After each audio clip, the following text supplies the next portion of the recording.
ಪ್ರದರ್ಶನ ಆಗ್ಬೋದಾ?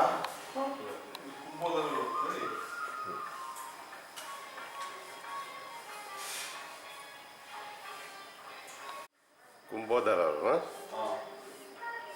ಶಿವನಿಗೆ ಚಂಡಿಕೇಶ್ವರ ಹೇಗೆ ಭಕ್ತ ಇದ್ದಾರೆ ಆ ರೀತಿ ಗಣಪತಿಗೆ ಕುಂಬೋದರರು ಭಕ್ತರು.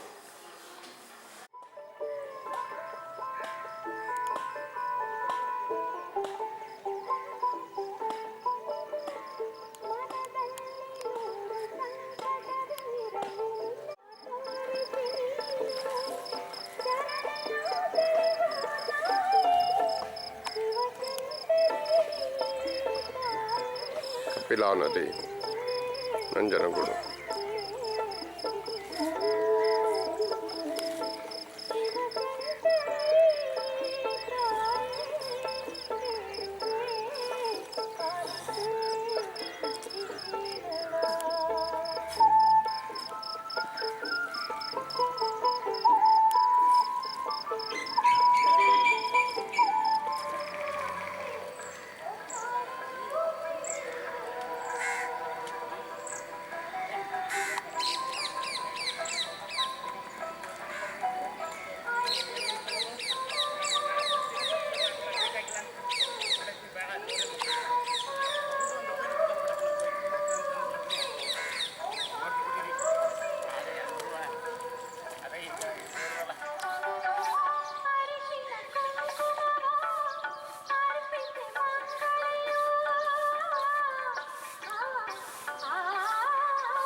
ನಂಜನಗೂಡು ಬಗ್ಗೆ ಹೇಳೋದಾದ್ರೆ, ಒಂದು ಪುರಾಣೋಕ್ತವಾಗಿ ಪರಶುರಾಮನಿಗೆ ಪ್ರತ್ಯಕ್ಷವಾದಂತಹ ದೇವರು.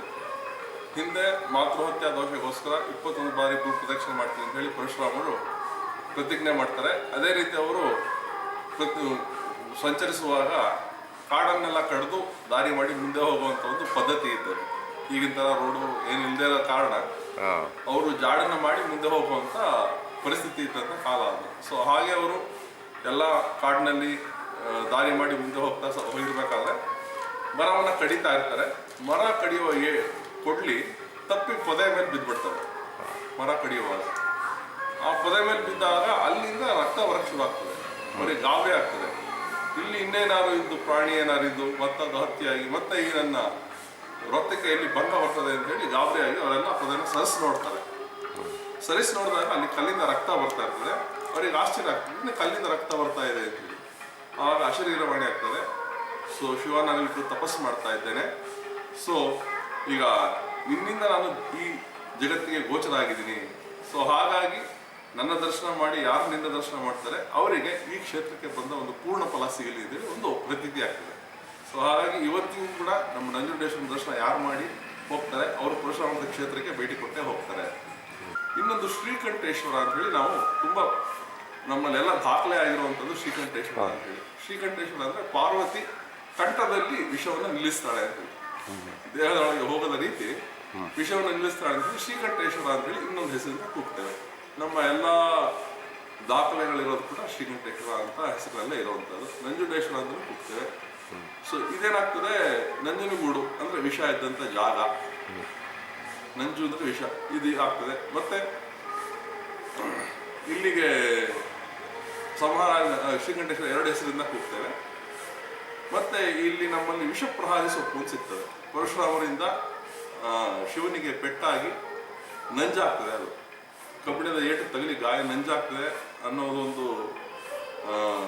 ಜ್ಞಾನ ಕೂಡ ಬಹಳ ಹಿಂದೆನೇ ಇತ್ತು ಅನ್ನೋದಕ್ಕೆ ಇದು ಕೂಡ ಒಂದು ನಿದರ್ಶನ ಆಗ್ತದೆ. ಅವಾಗ ವಿಷಪ್ರಹಾರ ಸೊಪ್ಪು ಅಂತ ಈಗಲೂ ಸಿಗ್ತದೆ. ಒಂದು ಸಣ್ಣ ಮುಳ್ಳಿರುವಂಥ ಗಿಡ, ಸಣ್ಣ ಎಲೆ ಇರುವಂಥದ್ದು, ತುಂಬಾ ಔಷಧೀಯ ಗುಣಗಳಿರುವಂಥದ್ದು. ಅದನ್ನ ಅರೆದು ಅದರಲ್ಲಿ ರಸನ ಹಿಂಡಿ ಕಟ್ತಾರೆ. ಆ ಬಾವು ಇರುತ್ತೆ, ಏನು ಏಟು ಬಿದ್ದಾಗ ಊದ್ಕೊಂಡಿರುತ್ತೆ ಜಾಗ, ಅದಕ್ಕೆ ನಮ್ಮಲ್ಲಿ ಮೃತ್ತಿಕೆ ಅಂತ ಹೇಳಿ ಮಣ್ಣು ಸಿಗ್ತದೆ. ಈಗಲೂ ಇವತ್ತು ಕೂಡ ತುಂಬಾ ಪ್ರಚಲಿತವಾಗಿರುವಂತದ್ದು ಮುತ್ತಿಗೆ. ಮೃತ್ತಿಗೆ ಅಂದ್ರೆ ಸಂಸ್ಕೃತದಲ್ಲಿ ಮೃತ್ತಿಗೆ ಅಂದ್ರೆ ಮಣ್ಣು ಅಂತ. ನಮ್ಮಲ್ಲಿ ವಿಶೇಷವಾಗಿ ಒಂದು ಕಪ್ಪು ಮಣ್ಣು ಸಿಗ್ತದೆ. ಅದನ್ನ ಇವತ್ತು ಕೂಡ ಏನಾದ್ರು ದೇಹದಲ್ಲಿ ತೊಂದರೆ ಆದ್ರೆ ಈ ಥರ ಏನಾದರೂ ಕಾಯಿಲೆಗಳು ವಾಸನೆ ಆಗದೇ ಇರುವಂಥ ಕಟ್ಟಡದಲ್ಲಿ ಇದನ್ನು ನೀರಿನಲ್ಲಿ ಕಾಲಿಸಿ ಅದು ದೇಹಕ್ಕೆ ತೊಗೊಳೋದ್ರಿಂದ ವಾಸಿ ಆಗುತ್ತೆ ಅನ್ನೋ ನಂಬಿಕೆ ಇವತ್ತು ಕೂಡ ನಮ್ಮಲ್ಲಿ ನಡೀತಾ ಇದೆ. ಮತ್ತು ಪುರಾಣೋಕ್ತವಾದ ಹೆಸರನ್ನು ಕೂಡ ನಮ್ಮ ಗರಳಪುರಿ ಕ್ಷೇತ್ರ ಅಂತ ಹೇಳಿ ಇದನ್ನು ಕರಿತೀವಿ. ಗರಳ ಅಂತ ಹೇಳಿದ್ರೆ ಸಂಸ್ಕೃತದಲ್ಲಿ ವಿಷ ಅಂತ ಹೇಳಿ. ಸೊ ಇದೆಲ್ಲವೂ ಕೂಡ ನಂಜನಗೂಡು, ನಂಜುಂಡೇಶ್ವರ, ವಿಷ ಇದ್ದಂಥ ಜಾಗ, ವಿಷ ಕುಡಿದಂಥವನು ಅಂದೇಳಕ್ಕೆ ಪೂರಕವಾಗಿರುವಂಥ ಹೆಸರುಗಳು. ಎಲ್ಲ ವರ್ಗದ ಎಲ್ಲ ಮತ ಧರ್ಮದವರು ಕೂಡ ಈಶ್ವರನಿಗೆ ಬರ್ತಾರೆ, ಭಕ್ತರಿದ್ದಾರೆ. ಇದಕ್ಕೊಂದು ಪ್ರತಿನಿಧಿ ಅಂದರೆ ನಮ್ಮ ಟಿಪ್ಪು ಸುಲ್ತಾನ್ ಅವರು ಪಟ್ಟದಾನಿಗೆ ಕಣ್ಣು ಹೋಗ್ತದೆ. ಎಲ್ಲ ಕಡೆ ವೈದ್ಯವನ್ನು ಮಾಡ್ತಾರೆ, ಕಣ್ಣಿಗೆ ದೃಷ್ಟಿ ಬರೋದಿಲ್ಲ. ಪಟ್ಟದಾನೆಗೆ ಅವರು ಮಂತ್ರಿಗಳ ಪ್ರಕಾರ ದೇವರಿಗೆ ಹರಕೆ ಕಟ್ತಾರೆ. 48 ದಿನ ಸೇವೆ ಮಾಡಿದ ನಂತರ 49 ದಿನ ಕಣ್ಣು ಬರ್ತದೆ. ಆ ಒಂದು ನೆನಪಿಗೋಸ್ಕರ ಅವರು ಹಕೀಮ್ ನಂಜುಂಡ ಅಂತ ಕೂಗ್ತಾರೆ, ಬಿರುದು ಕೊಡ್ತಾರೆ. ಹಕೀಮ್ ಅಂದರೆ ವೈದ್ಯ ಅಂತ ಹೇಳಿ. ಉರ್ದು ಈ ಪದದಲ್ಲಿ ಹಕೀಮ್ ಅಂದರೆ ವೈದ್ಯ ಅಂತ ಹೇಳಿ. ಸೊ ವೈದ್ಯ, ನಂಜುಂಡೇಶ್ವರ ವೈದ್ಯ ಅಂತ ಹೇಳ್ತೀವಿ. ಭವರೋಗ ವೈದ್ಯ ಅಂತ ಕೂಡ ನಾವು ಕರಿತೀವಿ ಹೇಳುವಾಗ. ಸೊ ಇದು ಕೂಡ ನಮ್ಮ ಮುಸಲ್ಮಾನರು ಮತ್ತು ಹಿಂದೂ ನಡುವೆ ಇದ್ದಂಥ ಒಂದು ಸಾಮರಸ್ಯವನ್ನ, ಭಕ್ತಿಯನ್ನ ತೋರಿಸ್ತದೆ. ಇವತ್ತು ಕೂಡ ಪಚ್ಚಲಿಂಗವನ್ನು ಅವ್ರು ಪ್ರಾರ್ಥಿಸ್ತಾ ಇದ್ದಾರೆ. ಅಮ್ಮನವ್ರ ದೇವಸ್ಥಾನದ ಪಕ್ಕದಲ್ಲೇ ಇದೆ ಲಿಂಗ, ಪಚ್ಚ ಲಿಂಗದ ಸನ್ನಿಧಿ ಇದೆ. ಮತ್ತೆ ಪಚ್ಚೆ ಕಂಠಿಹಾರವನ್ನು ಕೊಟ್ಟಿದ್ದಾರೆ. ಅದನ್ನ ವರ್ಷದಲ್ಲಿ ಒಂದು ಸರ್ತಿ ಶ್ರೀಕಂಠೇಶ್ವರ ಗಿರಿಜಾ ಕಲ್ಯಾಣೋತ್ಸವ ಅಂತ ನಡೀತದೆ. ಆವಾಗ ಕಾಶಿ ಯಾತ್ರೆಗೆ ದೇವರನ್ನು ಕರ್ಕೊಂಡು ಹೋಗ್ತೀವಿ, ಆವಾಗ ಧರಿಸ್ತೇವೆ ನಾವು. ತುಂಬಾ ಬೆಲೆ ಬಾಳುವಂತಹ ಒಂದು ಪಚ್ಚೆ ಹಾರ, ಅದು ವಿಶೇಷವಾದಂತಹ ಹಾರ ಅದು. ಸೊ ಅದಲ್ಲದೆ ಅದ್ಭುತವಾದ ಲೀಲಾಮೂರ್ತಿಗಳ ಸಾಲಿದೆ. ಬೇರೆ ಎಲ್ಲ ಕಡೆ ನಾವು ಶಿವನ ಲಿಂಗ ರೂಪದಲ್ಲಿ ನಾವು ನೋಡ್ತೀವಿ, ಆದರೆ ಇಲ್ಲಿ ಮೂರ್ತಿ ರೂಪದಲ್ಲೂ ಕೂಡ ಶಿವನ ಅವತಾರಗಳನ್ನು ಮಾಡಿದ್ದಲ್ಲ. ಚಂದ್ರಶೇಖರ ಮೂರ್ತಿಯಿಂದ ಲಿಂಗೋದ್ಭವ ಮೂರ್ತಿ ತನಕ 25 ಶಿವನ ಅವತಾರದ ಮೂರ್ತಿಗಳಿದೆ.